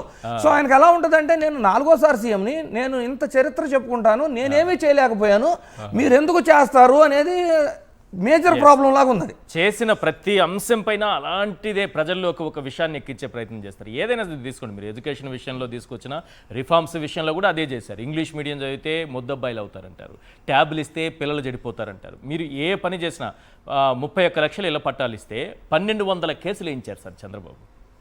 సార్ చంద్రబాబు రాష్ట్ర వ్యాప్తంగా ఇళ్ల పట్టాల మీదే 1,200 కేసులు నమోదైతే, కోర్టు కేసులు అయితే ఎట్లా ముందుకు పోవాలి సార్? ఇంకొక విషయం చెప్తా చూడండి, అసలు చంద్రబాబు గారు ఎప్పుడు మారలేదు సార్. ఎన్నికలు వచ్చిన ప్రతిసారి ఎన్నికల హామీలు మారతాయేమో కానివ్వండి, అవును, తాను అధికారంలోకి వచ్చిన ప్రతిసారి కూడా ప్రైవేటైజేషన్ అనేది ఒక కామన్ ఫ్యాక్టర్ అతనికి. 1999 నుంచి 2004 మధ్యలో కూడా సేమ్ ఇప్పుడు ఏదైతే పరిపాలన నడుస్తుందో అప్పట్లో ఉమ్మడి రాష్ట్రంలో కూడా ఇదే తరహా పరిపాలన ఆయన చేశారు. మీరు కానీ చూస్తే అప్పట్లో కూడా 54 గవర్నమెంట్ ఇన్స్టిట్యూషన్స్ని ప్రైవేటైజేషన్ ఆర్ క్లోజ్ చేయడం జరిగింది. ఇంకా కొన్ని చేయబోయారు. ఈ లోపు ఆయన టర్మ్ అయిపోయింది పాపం. అదృష్టం, రాష్ట్ర అదృష్టం. కానిస్టేబుల్కి ఉద్యోగాలు ఇచ్చి నేను వస్తేనే ఉద్యోగాలు వస్తాయి తమ్ముళ్ళు అన్నారు. జగన్మోహన్ రెడ్డి హయాంలో జీవో ఇచ్చారు, పరీక్షలు నిర్వహించారు, అన్నీ చేసిన తర్వాత కోర్టు కేసులు వేసి దాన్ని ఆపేసి ఎప్పుడైతే చంద్రబాబు నాయుడు గారు సీఎం అయ్యారో కేసులు వేసిన వాళ్ళందరూ విత్డ్రా చేసుకుంటారు. వీళ్ళు ఇచ్చి నేనే ఇచ్చాను. అప్పట్లో కూడా చూడండి ఐఎంజీ భారత్ 800 ఎకరాలు ఇచ్చారు. ఇప్పుడు కూడా చూడండి ల్యాండ్స్ ఇవ్వడము ప్రైవేటైజేషన్. సో తన తీరేం మారదు. అప్పుడు 10 సంవత్సరాలు దూరంగా పెట్టారు ప్రజలు. ఈసారి ఎన్ని సంవత్సరాలు పెడతారనేది రేపు మ్యాండేట్ చూడాల్సి వస్తుంది. రైట్. జగన్మోహన్ రావు గారు, ఈ కోటి సంతకాల సేకరణ కొంచెం పొలిటికల్గా మాట్లాడుకుందాం. ప్రజాస్పందన ఏ రకంగా కనిపిస్తోంది? ప్రజల నుంచి ఎలాంటి రియాక్షన్ కనిపించింది? సో ఇది చూసిన తర్వాత అయినా చంద్రబాబులో మార్పు వస్తుందా, సీఎంలో మార్పు వస్తుందా?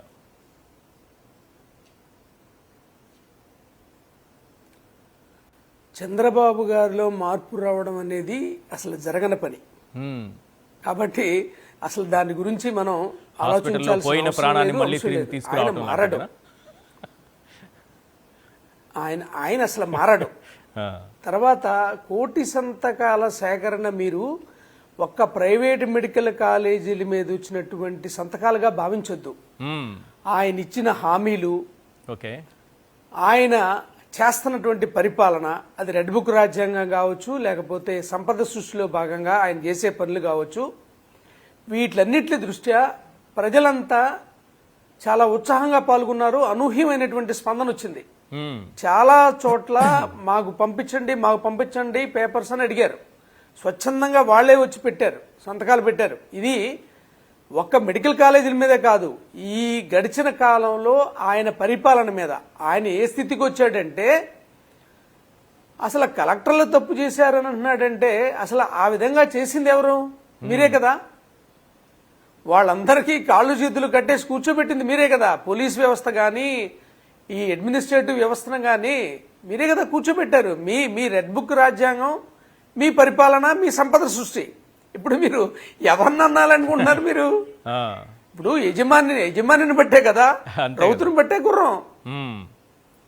అది మానేసి ఇప్పుడు ఇది నాట్ ఓన్లీ మెడికల్ కాలేజెస్ అండి. ఈయన వ్యవహార శైలి, ఈయన చివరికి ఏ స్థాయికి వెళ్ళిపోయాడంటే దీనికి ఒక పెద్ద విభాగాన్ని ఏర్పాటు చేశాడు, 4 P'లు అని చెప్పి. అంటే ప్రజలకు సంబంధించిన వాళ్ళ అభివృద్ధి, సంక్షేమం, వీటిలన్నిటికీ ఈయన కొన్ని కుటుంబాలని తీసుకొచ్చి, మార్గదర్శి కుటుంబాలట, బంగారు కుటుంబాలట, దేనికైనా సరే వీళ్ళు మార్గదర్శి కుటుంబాలకు వెళ్లాలట. జీవితాలని బాగు చేసేస్తామని తీసుకొచ్చి ఏదేదో చెప్పారు. P4 అన్నారు. ఇప్పుడు సైలెంట్ అయిపోయారు. అసలు ఆ టాపిక్ కూడా ఎక్కడ లేదే. P4 ఏమైపోయింది? ఏం లేదండి. ఇప్పుడు PPP వచ్చింది. ఆ P4 ఏమైంది అనేది సస్పెన్స్. ఇప్పుడు ఆయన P4 ఏంటి? ఇప్పుడు వీళ్ళందరినీ తీసుకెళ్లి వాళ్ళ కాళ్ళ దగ్గర పడేస్తాడనమాట. మాకు ఇది కావాలి, మా పిల్లాడు చదువుకోవాలి, నాకు హాస్పిటల్కి వెళ్ళాలి. అసలు ఇదేంటిది? ప్రభుత్వానికి బాధ్యత లేదా? ఇప్పుడు జగన్మోహన్ రెడ్డి గారు ఇంగ్లీష్ మీడియం తీసుకొచ్చారు, హాస్పిటల్స్ ప్రతి 2000 మందికి ఒక హెల్త్ క్లినిక్ పెట్టారు. పెట్టడమే కాకుండా లోకల్ గా ఉన్న నాన్ కమ్యూనికేబుల్ డిసీజెస్ ను కూడా ఆయన ఎన్యూమరేట్ చేయించి, ఆ ఊర్లో ఎంతమందికి బీపీ ఉంది, ఎంతమందికి షుగర్ ఉంది, ఎంతమంది ఉన్నారు, ఈ మొత్తం ఎన్యూమరేట్ చేసి సిస్టమేటిక్ గా చేశారు. దీన్ని అనుసంధానించారు. అలాగే 45 సంవత్సరాల పైబడ్డ వాళ్ళు, 60 సంవత్సరాల లోపల ఉన్న మహిళలు వాళ్ళ కాళ్ల మీద వాళ్ళు నిలబడడానికి చేయూతల లాంటి ఆర్థిక పరమైనటువంటి అన్ని చేయూతలాంటివి కూడా అందించారు. ఎందుకని? వాళ్ళ కాళ్ల మీద పడాలా, ఎవరి దగ్గరికి వెళ్ళకూడదు. ఆర్థికంగా గాని, విద్యకు గాని, వైద్యానికి గాని, గృహానికి గాని ఎవరి దగ్గరికి వెళ్ళకూడదు. నాకు ప్రభుత్వం ఉంది, ఈ ప్రభుత్వం నాకు అన్ని విధాల అండగా ఉంటది, నేను ఈ అవకాశాలన్నీ అందిపుచ్చుకొని నేను గణనీయంగా పెరగాలి, నా జీవన ప్రమాణాలు పెంచుకోవాలని జగన్మోహన్ రెడ్డి గారు చెప్తే, ఇప్పుడు ఈయనేం చెప్తున్నారు? వీళ్ళందరినీ తీసుకెళ్లి వేరే కుటుంబాల దగ్గర పెడతాడంట ఆయన. అది అసలు దీన్ని ఎట్లా చూడాలా అంటే, ఈ ప్రజలకి బిలో పవర్టీ లైన్ ఉన్న వాళ్ళకి ఆత్మాభిమానం, ఆత్మగౌరవం ఉండదా? ఉండదా? correct. నేను దీనికి డబ్బులు ఇచ్చే వాళ్ళని తప్పు పట్టట్లేదు, కానీ నా ప్రభుత్వం అనేది నాకు ఉండాలి కదా. అసలు నేను ఎవరికో ఎందుకు రుణపడి ఉండాలా? అవును, నా ప్రభుత్వం కదా. నేను ఎన్నుకున్నది ప్రభుత్వాన్ని, నేను ప్రభుత్వానికి కదా ఓటేసి నేను రుణపడి ప్రజాస్వామ్యబద్ధంగా ఓటేసి ఒక ప్రభుత్వాన్ని ఎన్నుకుంటే ఎస్ కరెక్ట్, మంచి పాయింట్ అది. మరి ఇలాంటి ఆయన మారతాడని మీరు భావిస్తున్నారా? రైట్, అరే నీకు సర్టిఫికేట్ కావాలంటే గవర్నమెంట్ నీ దగ్గరకు వచ్చి నీ ఇంటికి వచ్చేస్తుంది. Yes. నీకు ఏదన్నా ఎలిజిబిలిటీ ఉంటే ఆ కార్యక్రమం కూడా గవర్నమెంట్ చేస్తుందని చెప్పేమో జగన్మోహన్ రెడ్డి గారు సెక్రటరియట్ వ్యవస్థ పెట్టి వాలంటీర్స్ పెట్టి ఇంటికి పంపిస్తే ఇప్పుడు ఈయనేం చేస్తున్నాడు? వీళ్ళందరినీ ఎవరి దగ్గరకు పంపేలా చేస్తున్నాడు. Yes right. ఇది ఒకసారి దీన్ని ఎట్లా చూడాలి మనం? రైట్, ఒకసారి మెడికల్ కాలేజీలకు సంబంధించి రేపు ఈ టెండర్లలో ఎవరైనా పాల్గొని ఈ అవినీతిలో భాగస్వాములైతే, ఈ స్కాముల్లో భాగస్వాములైన అందరినీ కూడా జైల్లో పెడతామని జగన్మోహన్ రెడ్డి గారు అన్నారు. మరొకసారి ఆ బైట్ ప్లే చేయండి, దానిపైన మనం మాట్లాడదాం. పూర్వం మనం ఎప్పుడో, నేను చిన్నప్పుడు జనార్దన్ రెడ్డి గారు ప్రైవేట్ మెడికల్ కాలేజ్ ఇచ్చినారు అని చెప్పి ఏకంగా ముఖ్యమంత్రి పదవి నుంచి ఆయన రాజీనామా చేయాల్సి వచ్చింది. ఒక కాలేజు. ఈరోజు ఈయనకు సిగ్గు లేదు, ఇంకొకటి లేదు, ఏకంగా లెఫ్ట్ రైట్ సెంటర్ గవర్నమెంట్ ఆస్తులను నేను ఇచ్చేస్తున్నాను అని చెప్పి స్కాములు చేయడానికి ఏమాత్రం వెనకడుగు వేయడంలా. ఇచ్చేసే కార్యక్రమం చెనిక్కాయలకు బెల్లాలకు ఇచ్చేయడమే కాకుండా స్కాముల్లో ఇంకా అన్నిటికన్నా దారుణమైన స్కామ్ ఏమిటో తెలుసా? నువ్వు ప్రైవేట్ వాళ్ళకి కాలేజీలు ఇచ్చేసిన తర్వాత ఆ ప్రైవేట్ కాలేజీలు వాళ్ళు ప్రైవేట్ కాలేజీలు ఇది నడిపేటప్పుడు వాళ్ళ జీతాలు నువ్వు ఇస్తావంట. అది ఇంకా పెద్ద స్కామ్. నువ్వు ప్రైవేట్ వానికి ఇచ్చేసిన తర్వాత ఆ private college, private teaching hospital వాళ్ళు నడిపేటప్పుడు వాళ్ళ జీతాలు గవర్నమెంట్ ఇస్తుందంట. అంటే నెలకు ఒక్కొక్క కాలేజీలో కనీసం 5 కోట్ల జీతం మినిమం. అంటే నెలకు, సంవత్సరానికి ఒక్కొక్క కాలేజీకి 60 కోట్లు, 2 ఏళ్ల పాటు కనీసం అంటే 120 కోట్లు ఒక్కొక్క కాలేజీకి ఎదురు వస్తుందన్నట. ఇది ఇంతకన్నా ఇంకా స్కామ్, ఇంతకన్నా దారుణమైన పరిస్థితి ఎక్కడైనా ఉంటుందని అడుగుతా ఉన్నా. ఎక్కడన్నా కూడా చంద్రబాబు నాయుడు వినకుండా దీనికి ముందుకు తీసుకొని పోతే మాత్రం, ఆ తర్వాత కాలేజీలు తీసుకున్నోడిని మాత్రం మనం అధికారంలోకి వచ్చిన వెంటనే 2 నెలలు జరగక మునిపే అందరు జైళ్ళల్లో ఉంటారు. ఆ కాలేజీలు తీసుకున్న వాళ్ళు మాత్రం.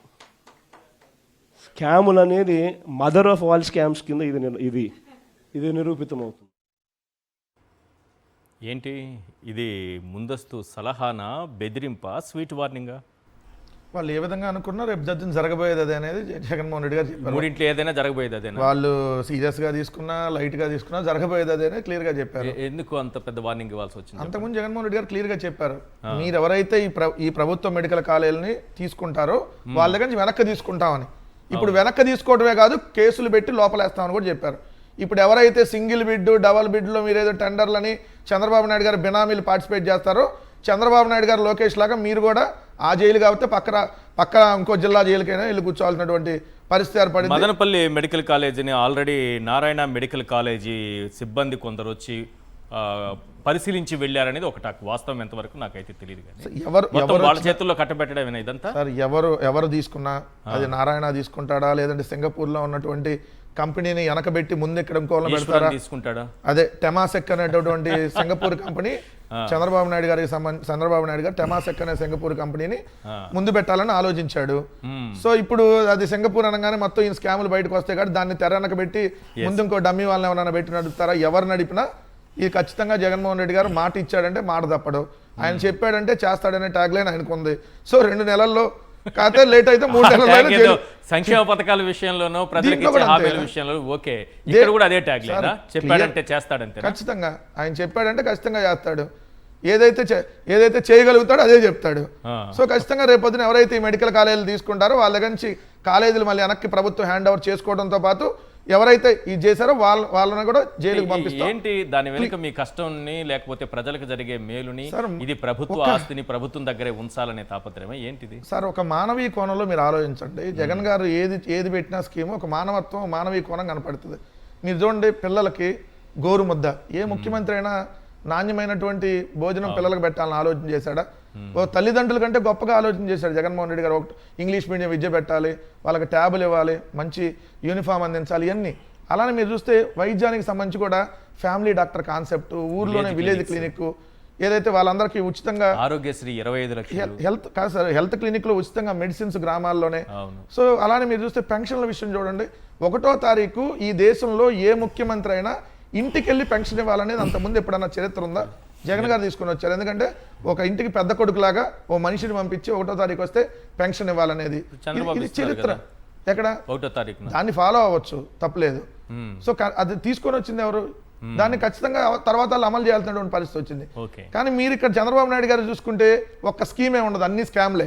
ఇప్పుడు చూడండి, P3 అన్నా P4 అన్నా ఏదైనా స్కామే. తీసుకుని వెళ్ళి ఇప్పుడు నార్మల్ ప్రజలకు ఎవరు ఇవ్వాలి సంక్షేమ పథకాలు? ప్రభుత్వం ఇవ్వాలి. మీరు 10, 20 ఏదైనా డబ్బులు సాయం చేయాలంటే ప్రభుత్వం ఏదో 11 రూపాయలు చేయాలి.